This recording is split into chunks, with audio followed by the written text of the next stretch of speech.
se você estiver incluindo o mandarim no seu estudo, descubra qual é o seu pico no dia. Eu falei à noite, né? Mas se você estuda mais de um idioma, às vezes o espanhol e o inglês, por exemplo, você pode dedicar um momento que não seja necessariamente o seu pico cognitivo para estudar essas línguas. Você tem que descobrir qual o momento que você está mais desperto, o momento que você está mais alerta, o momento que você está mais ligado, e é esse momento que você vai utilizar o mandarim. Onde que a gente pega um carro, por exemplo, e dirige a 100 km por hora? Numa autoestrada, que tenha condições, que a velocidade permita, que as condições permitam, você vai colocar 100 por hora lá. Então, você vai colocar a quinta marcha e vai dirigir a 100 por hora, vamos dizer assim, no sentido de idioma, com o mandarim. E por que não o inglês e o espanhol? Porque eles vão exigir menos da gente. O mandarim é uma língua muito diferente, é uma língua mais complexa que inglês e espanhol, eu não preciso mentir, eu acho que isso não é nem novidade para ninguém. É uma língua que é tonal, é uma língua que tem caracteres, então assim, você vai fazer com que o seu tempo, o seu estímulo, a sua condição física, a sua condição psicológica joguem ao seu favor. Então a gente sempre tem o momento de pico e o momento que a gente começa a ficar mais desligado. Você vai ter que descobrir qual é esse momento de pico e, se possível, se o seu trabalho, se o seu estudo ou qualquer outra atividade mais importante não te permitir, né, tudo bem, mas se for permitido, você vai usar esse momento. E o ambiente me permite isso, né? Como eu falei, de tudo ao redor está favorável, a rua está silenciosa, não tem barulho aqui dentro de casa, então eu vou utilizar esse momento para poder estudar idioma. Os momentos em que tem movimento de carro,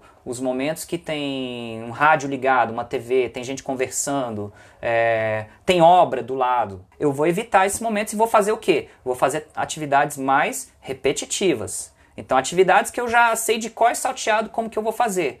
O mandarim não, o mandarim é um desafio, o mandarim é uma coisa que cada lição nova é uma novidade, fica parecendo até redundante, mas não é. Então assim, você vai ter novos desafios, coisas que talvez são completamente novas, que num primeiro momento talvez você não vai saber como fazer e você tem que colocar os pés no chão, sentar e respirar, ah tá, agora eu estou entendendo isso. Se você tiver mais distração, se as coisas ao redor não estiverem favoráveis, pode ser.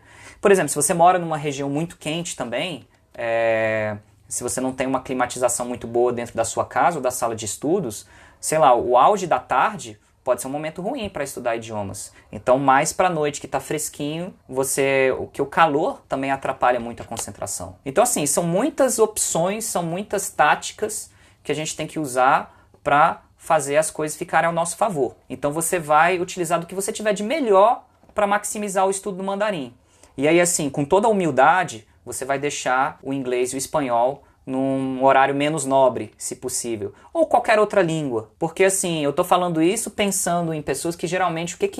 O que eu vejo com os meus alunos? Quais são as línguas mais populares entre os alunos? Óbvio, inglês, espanhol e francês. Então, muita gente já sabe inglês, espanhol e francês e me procura para ter aula.